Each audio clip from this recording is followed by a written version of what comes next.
Good morning, students. Today's topic for discussion is neuromuscular blocking agents.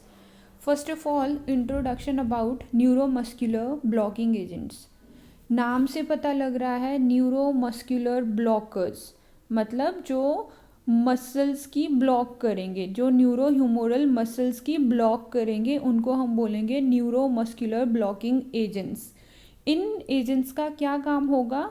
Muscles की relaxation करवाना. ठीक है, muscle relaxants होते हैं. यूज़ क्या कहाँ किए जाते हैं? सर्जरी में हम इनको जर्नल एनेस्थेटिक्स के साथ यूज़ करते हैं कि जो मसल्स है वो कंट्रैक्ट ना करें, वो मसल्स रिलैक्स रहें. वहाँ पे न्यूरोमस्कुलर ब्लॉकिंग एजेंट्स यूज़ किए जाते हैं. अब अगर आपको थोड़ा सा याद होगा, जो ये ड्रग्स होगी ये क्या करेगी? जो न्यूरो मसल्स पे रिसेप्टर्स हैं उनको ब्लॉक करेगी. ठीक है, तो हमने जब कॉलिनर्जिक ड्रग्स पढ़ी थी तो हमने वहाँ पे पढ़े थे मस्करेनिक एंड निकोटिनिक रिसेप्टर्स. आपका जो निकोटिनिक रिसेप्टर्स होते हैं न्यूरो मसल्स पे कौन से होते हैं? NM type of nicotinic receptors. तो जितने भी ये न्यूरोमस्कुलर ब्लॉकिंग एजेंट्स हैं, जो ये ड्रग्स दी गई है, ये क्या करेगी? उन निकोटिनिक रिसेप्टर्स को ब्लॉक करेगी. जब निकोटिनिक रिसेप्टर्स ब्लॉक होंगे तो क्या होगा? Muscle relaxation. ठीक है, तो न्यूरोह्यूमोरल ब्लॉकिंग एजेंट्स क्या है? The neuromuscular blocking agents are used primarily in conjugation with general anaesthetics to provide muscle relaxation for surgery. Neuromuscular blocking agents ऐसे ड्रग्स हैं जो न्यूरो मसल्स की ब्लॉकेड करेंगे. जो वहाँ पे रिसेप्टर्स होंगे उन रिसेप्टर्स को ब्लॉक करेंगे. रिसेप्टर्स ब्लॉक होंगे तो क्या होगा? Muscle relaxation. और इनको हम यूज़ कहाँ करते हैं? सर्जरी में यूज़ करते हैं विद जर्नल एनेस्थेटिक्स. ठीक है, और ये क्या करेंगे? मसल्स की रिलैक्सेशन प्रोवाइड करेंगे. अब बात करते हैं classification of neuromuscular blocking agents. Classification में there are 2 types of drugs. 2 class में डिवाइड किया गया है. एक है नॉन डीपोलराइजिंग और इनको बोलते हैं कम्पिटिटिव ब्लॉकर्स, और दूसरे हैं डीपोलराइजिंग ब्लॉकर्स. अगर कम्पिटिटिव ब्लॉकर की बात करें या फिर नॉन डीपोलराइजिंग एजेंट्स की बात करें, कम्पिटिटिव नाम से पता लग रहा है कि कम्पीट करेंगे. ये कैसे ड्रग्स होंगे? जो किसी चीज़ के साथ कम्पीट करेंगे अपनी बाइंडिंग साइट के लिए. अब हम देखेंगे, जब मैकेनिज्म ऑफ एक्शन हम पढ़ेंगे तो हम देखेंगे कि कम्पीट ये ड्रग्स किसके साथ करती है, किन ड्रग्स के साथ इनको कम्पीट करना है और अपने रिसेप्टर पे बाइंड करना है. कम्पिटिटिव ब्लॉकर्स नाम से पता लग रहा है कि ये ड्रग्स क्या करेगी? कम्पीट करेगी अपनी रिसेप्टर साइट पे बाइंडिंग के लिए, और जाके अपने रिसेप्टर साइट पे बाइंड होगी और अल्टीमेटली क्या करवाएगी? मसल रिलैक्सेशन करवाएगी. जो न्यूरोमस्कुलर रिसेप्टर्स होंगे उन न्यूरोमस्कुलर रिसेप्टर्स को ये ड्रग्स ब्लॉक करेगी. वो रिसेप्टर्स ब्लॉक होंगे तो अल्टीमेटली क्या होगा? Muscle relaxation.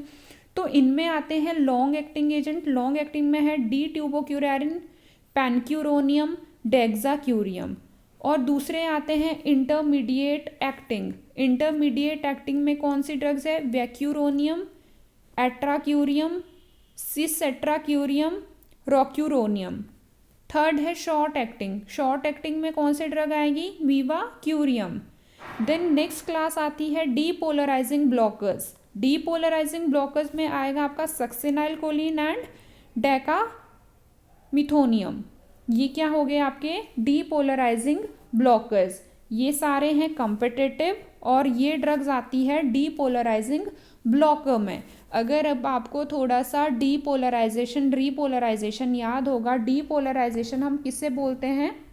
जब आपका मसल्स कंट्रैक्ट करती है, मसल्स की जब कॉन्ट्रैक्शन होगी तो इस फेज को हम बोलते हैं डीपोलराइजेशन. जब मसल रिलैक्स होगी उसको हम बोलते हैं रीपोलराइजेशन. तो डीपोलराइजेशन ब्लॉकर क्या होंगे? जो मसल कंट्रैक्शन को ब्लॉक करेंगे, इस डीपोलराइजेशन प्रोसेस को ब्लॉक करेंगे. अगर ये प्रोसेस नहीं होगी तो क्या होगा? मसल्स रिलैक्स रहेगी. ठीक है, अब हम नेक्स्ट बात करते हैं मैकेनिज्म ऑफ एक्शन की. अब मैकेनिज्म ऑफ एक्शन ध्यान से समझना कि मैकेनिज्म ऑफ एक्शन में क्या है और क्या दिया गया है. अब देखो, competitive blockers have affinity for nicotinic NM cholinergic receptors at the muscle end plate but have no intrinsic activity. Antagonist क्या होते हैं? Antagonist are the drugs that have affinity but no intrinsic activity. तो जो competitive blockers हैं ये कैसे drugs हैं? इन drugs के पास भी जो निकोटिनिक एनएम टाइप के रिसेप्टर्स हैं ये कहाँ पे प्रेजेंट होते हैं? न्यूरोमस्कुलर एंड प्लेट पे ये रिसेप्टर प्रेजेंट होते हैं। तो जो कॉम्पिटिटिव ब्लॉकर्स होंगे इनके पास एफिनिटी है एनएम रिसेप्टर के साथ बाइंड करने की, बट इंट्रिंसिक एक्टिविटी वहाँ पे डिफिशिएंट है, मतलब एफिनिटी है इंट्रिंसिक एक्टिविटी नहीं है। तो ये क्या है? एज एन एंटागनिस्ट ये ड्रग वर्क करेगी। अगर हम एनएम रिसेप्टर्स की बात करते हैं, जो एनएम रिसेप्टर्स होते हैं उनमें क्या है? 5 सब यूनिट्स प्रेजेंट होते हैं जो सराउंड करते हैं सोडियम चैनल के अराउंड। ये सोडियम चैनल है, ठीक है। सोडियम चैनल ये कहाँ पे प्रेजेंट है? आपका एनएम रिसेप्टर्स के ऊपर। इस सोडियम चैनल्स के बाहर क्या है? Alpha unit. अल्फा यूनिट्स कितने हैं? 2, alpha, beta, gamma and delta unit. जो ये सारे सब यूनिट्स है ये एक रोजेट की तरह अरेंज्ड है सोडियम चैनल के बाहर। जो ये 2 अल्फा यूनिट है, इन अल्फा यूनिट्स के पास क्या है? एसिटाइल कोलिन के लिए बाइंडिंग साइट्स है, ठीक है। जो एसिटाइल कोलिन बाइंडिंग साइट्स यहाँ पे प्रेजेंट है, तो जो एसिटाइल कोलिन है वो क्या करेगा? इन अल्फा सब यूनिट्स के साथ बाइंड करेगा। जब अल्फा सब यूनिट्स के साथ बाइंड करेगा तो क्या करवाएगा? सोडियम चैनल की ओपनिंग करवाएगा। अगर ये सोडियम चैनल ओपन होते हैं तो क्या होता है? सोडियम का काम है कंट्रैक्शन करवाना, तो सोडियम क्या करवाएगा? कंट्रैक्शन करवाएगा। मतलब सोडियम चैनल ओपन होंगे, सोडियम क्या करवाएगा? एसिटाइल कोलिन का, सोडियम ओपन होगा, एसिटाइल कोलिन का रिलीज हो जाएगा। जो एसिटाइल कोलिन है वो क्या करेगा? निकोटिनिक रिसेप्टर पे जाके बाइंड करेगा तो वो क्या करवाएगा? कंट्रैक्शन करवाएगा, क्योंकि सोडियम रिलीज हुआ है। अगर हम इन कॉम्पिटिटिव ब्लॉकर्स की बात करते हैं तो ये ब्लॉकर्स क्या है? जो ये ड्रग्स होती है, अगर आप मेडिसिनल केमिस्ट्री पढ़ रहे हो तो आप देखोगे तो इन ड्रग्स में बीच में होता है आपका नाइट्रोजन एटम, ठीक है। नाइट्रोजन एटम प्रेजेंट होता है। और जो ये ड्रग्स होते हैं इनके पास भी सेम बाइंडिंग साइट के लिए एफिनिटी होती है। कौन से बाइंडिंग साइट? जो अल्फा है, अल्फा के ऊपर ये ड्रग्स भी बाइंड कर सकते हैं यहाँ पे, ठीक है। अल्फा के ऊपर ये ड्रग्स भी बाइंड कर सकते हैं। और मैंने क्या बोला? जो एसिटाइल कोलिन है वो भी अल्फा के ऊपर बाइंड करता है।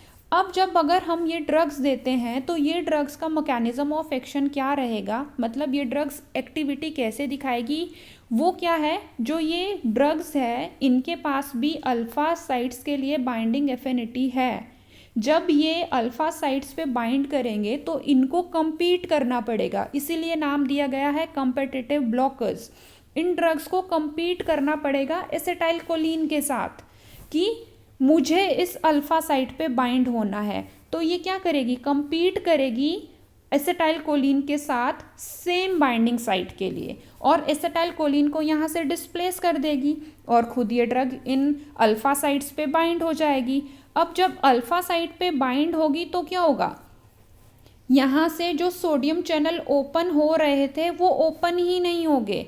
अगर ये ओपन नहीं होंगे तो क्या होगा? एसिटाइल कोलिन का जो रिलीज हो रहा था वो नहीं होगा। एसिटाइल कोलिन रिलीज नहीं होगा तो एसिटाइल कोलिन अपने निकोटिनिक रिसेप्टर पे बाइंड नहीं कर पाएगा। जब रिसेप्टर पे बाइंड नहीं करेगा तो क्या होगा? जो आपका कंट्रैक्शन हो रही थी वो होगी ही नहीं।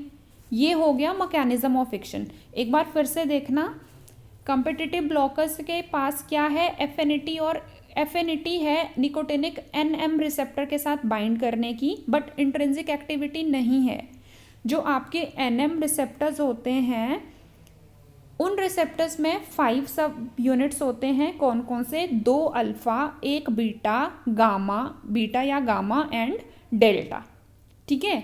तो ये 5 सब यूनिट्स प्रेजेंट होते हैं एनएम रिसेप्टर्स पे, जो एक रोजेट की तरह अरेंज है। बीच में क्या होगा? बाहर से ये सब यूनिट होंगे, बीच में प्रेजेंट होगा सोडियम चैनल। अब नेक्स्ट लाइन में क्या बोला गया है? जो 2 अल्फा सब यूनिट है, इन अल्फा सब यूनिट्स के पास क्या है? एसिटाइल कोलिन के लिए बाइंडिंग साइट्स है। मतलब एसिटाइल कोलिन इन सब यूनिट्स पे जब बाइंड करेगा तो वो क्या करेगा? सोडियम चैनल की ओपनिंग करवाएगा। सोडियम चैनल ओपन होंगे तो क्या होगा, एसिटाइलकोलिन का रिलीज होगा, एसिटाइलकोलिन रिलीज करेगा, वो जाके एनएम रिसेप्टर्स पे बाइंड करेगा और न्यूरो मसल्स पे क्या करवाएगा, कंट्रैक्शन करवाएगा। सोडियम का काम क्या होता है, कंट्रैक्शन करवाना। अब जो ये ड्रग्स है, जो हमारे कॉम्पिटिटिव ब्लॉकर्स हैं, वो क्या करेंगे, जहाँ पे इन 2 अल्फा सब यूनिट के ऊपर एसिटाइलकोलिन बाइंड हो रहा था वहाँ पे जाके बाइंड हो जाएंगे। अगर अल्फा सब यूनिट पे ये कॉम्पिटिटिव ब्लॉकर्स इन अल्फा सब यूनिट पे बाइंड हो जाते हैं तो क्या होगा, एसिटाइलकोलिन यहाँ पे बाइंड ही नहीं कर पाएगा। यहाँ पे क्या हो गया, कॉम्पिटिटिव ब्लॉकर्स बाइंड हो गए। ब्लॉकर्स मतलब ये इन सब यूनिट्स को ब्लॉक करेंगे, ब्लॉक कर दिया तो क्या होगा, सोडियम चैनल का ओपन नहीं होगा। सोडियम चैनल जब ओपन नहीं होंगे तो एसिटाइलकोलिन का रिलीज नहीं होगा। एसिटाइलकोलिन रिलीज नहीं होगा मतलब एसिटाइलकोलिन अपने रिसेप्टर पे बाइंड नहीं कर पाएगा तो क्या होगा, जो कंट्रैक्शन हो रही थी वो भी नहीं होगी और जो चैनल है वो ओपन होंगे ही नहीं, जिसकी वजह से कंट्रैक्शन ही नहीं होगी। तो क्या होगा, कंट्रैक्शन का अपोजिट होगा। कंट्रैक्शन का अपोजिट मतलब वहाँ पे रिलैक्सेशन होगी। तो ये है mechanism of action for competitive blockers. या फिर हम बात कर रहे हैं डी ट्यूबोक्यूरारिन की। जितने भी ये ड्रग्स हैं इनको क्यूरारे बोला जाता है, क्यूरारे, क्योंकि डी क्यूरारिन लगा है एंड में, तो इन ड्रग्स को बोला जाता है क्यूरारे। जो क्यूरारे होते हैं, अगर क्यूरारे कहीं भी आता है तो आप समझ जाइए कि क्यूरारे अगर बात कर रहे हैं तो हम बात कर रहे हैं न्यूरोमस्कुलर ब्लॉकिंग एजेंट्स के बारे में। ठीक है, तो ये हो गया मैकेनिज्म फॉर कॉम्पिटिटिव ब्लॉकर्स। जो ये कॉम्पिटिटिव ब्लॉकर्स हैं ये क्या करेंगे, compete करेंगे अपनी साइट के लिए विद एसिटाइलकोलिन और उन रिसेप्टर साइट्स को ब्लॉक कर देंगे। नेक्स्ट आते हैं डीपोलराइजिंग ब्लॉकर्स। अब देखो, डीपोलराइजिंग ब्लॉकर्स मतलब ये ब्लॉकर्स क्या करेंगे, ये भी कंट्रैक्शन नहीं होने देंगे। इसमें एग्जाम्पल क्या था, डेकामिथोनियम एंड सक्सिनाइल कोलिन, ये दोनों ड्रग्स आते हैं डीपोलराइजिंग ब्लॉकर्स के अंदर। अब ये ड्रग्स के पास क्या है, these drugs have affinity as well as submaximal intrinsic activity at the NM cholinoreceptors. जो ये ड्रग्स हैं इनके पास एफिनिटी भी है, सबमैक्सिमल इंट्रिंसिक एक्टिविटी भी है, मतलब ये पार्शियली इसको एक्टिवेट भी कर सकती है drugs. They depolarise muscle end plate by opening sodium channel. जैसा कि एसिटाइलकोलिन का काम है वैसे ही ये ड्रग्स भी क्या करेंगे, जो मसल एंड प्लेट पे सोडियम चैनल है उनको ओपन करेंगे। जैसे ही सोडियम चैनल ओपन होंगे तो क्या होगा, कंट्रैक्शन होगी, ट्विचिंग एंड फेसिकुलेशन, मतलब ये क्या करेंगे, मसल्स को कंट्रैक्ट करवाएंगे। Induce prolong partial depolarisation of the region around muscle end plate which will lead to sodium channel inactivation and acetylcholine release from motor nerve ending is unable to generate propagated membrane action potential that will lead to flaccid paralysis। अब इस चीज़ को समझना, यहाँ पे ये drugs के पास affinity और partial सब मैक्सिमल इंट्रिंसिक एक्टिविटी है एनएम रिसेप्टर्स के लिए। जब ये ड्रग्स इन रिसेप्टर्स पे बाइंड करेगी तो ये क्या करवाएगी, सोडियम चैनल का ओपन करवाएगी। सोडियम चैनल ओपन होंगे तो क्या होगा, कंट्रैक्शन होगी और जो ये कंट्रैक्शन रहेगी ये कैसे होगी, इनिशियली कंट्रैक्शन होगी, जिसकी वजह से क्या होगा, ट्विचिंग और फेसिकुलेशन, मतलब मसल्स कंट्रैक्ट करेगी। जब ये कंट्रैक्शन मतलब प्रोलॉन्ग टाइम के लिए जो चैनल है जब वो डीपोलराइज रहेंगे तो ऑटोमेटिकली क्या होगा, जो सोडियम चैनल है वो इनएक्टिवेट हो जाएंगे।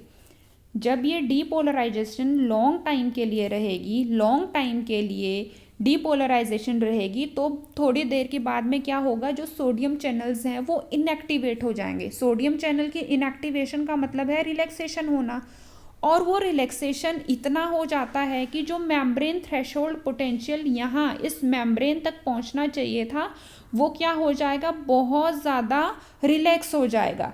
मतलब जो थ्रेशोल्ड पोटेंशियल है मेम्ब्रेन का वो नेगेटिव में चला जाएगा। नेगेटिव मतलब ये रेस्टिंग मेम्ब्रेन पोटेंशियल है, यहाँ तक इस मेम्ब्रेन में रिलैक्सेशन होना चाहिए था, बट जब प्रोलॉन्ग डीपोलराइजेशन हुआ उसके बाद क्या हुआ, जो सोडियम चैनल है वो इनएक्टिवेट हो गए, और वो इतने इनएक्टिवेट हो गए कि जो रिलैक्सेशन हुआ वो थ्रेशोल्ड कहाँ पहुँच गया, -50 पे, मतलब बहुत ज़्यादा डाउन चला गया।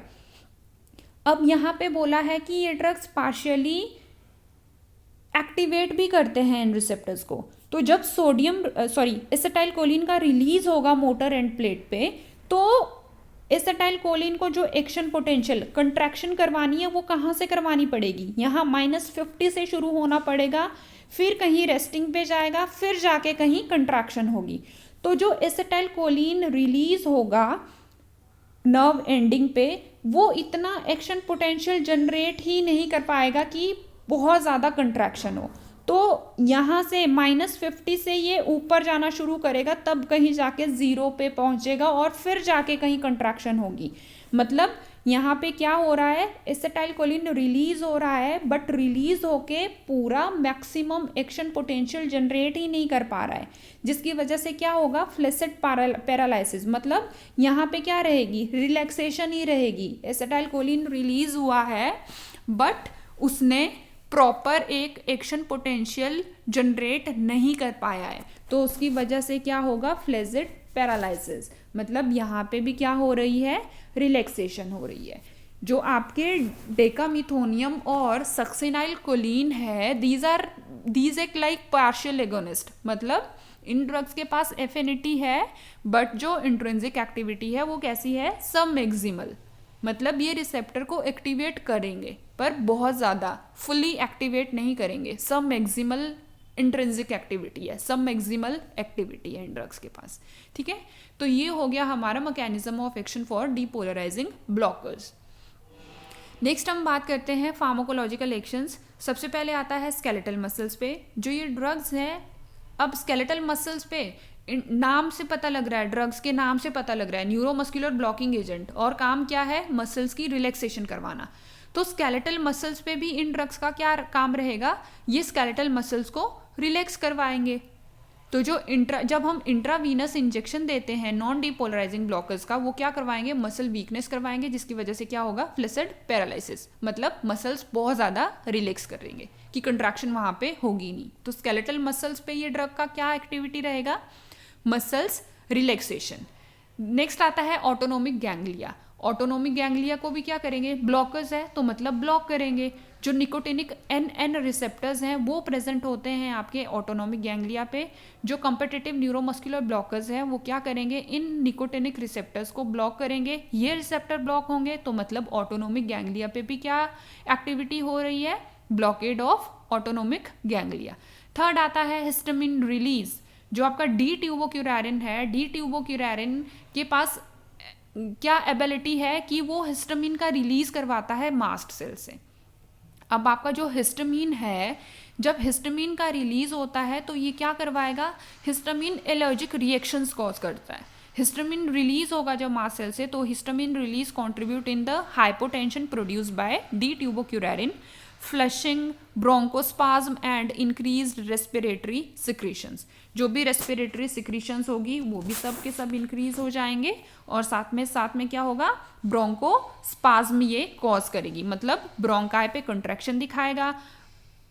फ्लशिंग मतलब बहुत ज़्यादा रेडनेस सी आएगी, बिकॉज जो हिस्टामिन होता है, अगर हिस्टामिन का रिलीज होता है, हिस्टामिन क्या करवाता है, हाइपोटेंशन करवाता है, और साथ के साथ में क्या आएंगे, एलर्जिक रिएक्शंस आएंगे, एलर्जी सी हो जाएगी, मतलब फ्लशिंग, रेडनेस आ जाएगी फेस पे, ब्रोंकोस्पाज्म होगा, जो रेस्पिरेटरी सिक्रीशंस है वो इंक्रीज हो जाएंगे। This is because of the release of histamine.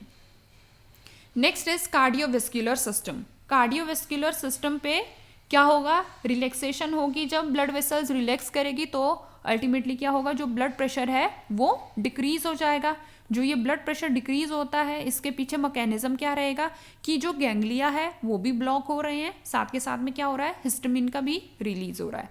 ये दोनों मैकेनिज्म के थ्रू जो ब्लड प्रेशर है वो डिक्रीज हो जाएगा। Next is effect on central nervous system. जितने भी न्यूरोमस्कुलर ब्लॉकिंग एजेंट्स हैं, ये ब्लड ब्रेन बैरियर को क्रॉस ही नहीं कर पाते हैं। अगर ब्लड ब्रेन बैरियर क्रॉस नहीं होगा तो इनका कोई सेंट्रल एक्टिविटी आएगी ही नहीं। अगर हम आईवी रूट से भी इनको एडमिनिस्टर करेंगे तब भी इनकी कोई सेंट्रल इफेक्ट नहीं रहेंगे। Next is uses.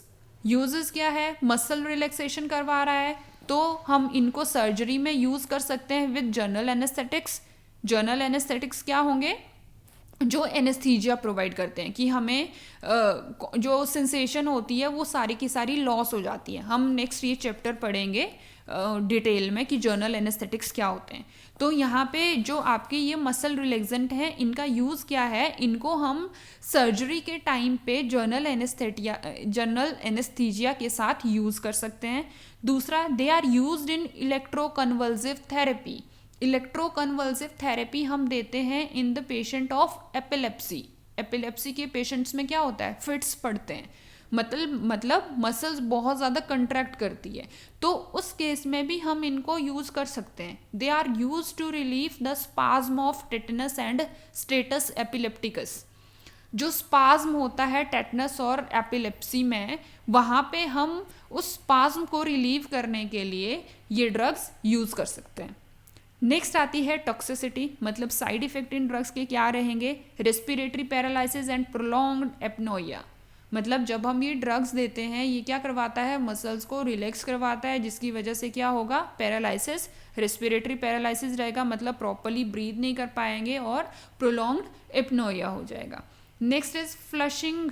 Flushing is common with D tubocurarine. Flushing क्यों होगा, बिकॉज जब ये ड्रग्स देते हैं ये क्या करवाती है, हिस्टामिन का रिलीज करवाती है। हिस्टामिन रिलीज होगा तो वो क्या करवाएगा, flushing. Next is fall in BP and cardiovascular collapse.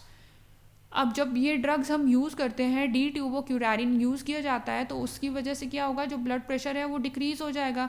Decrease होने के मैंने रीजंस बताए थे, एक तो जो मसल्स है वो रिलैक्स करेगी, दूसरा क्या होगा जिसकी वजह से बीपी डिक्रीज हो जाएगा, और दूसरा हिस्टामिन का रिलीज होगा। जो हिस्टामिन है वो क्या करवाता है, हाइपोटेंशन करवाता है।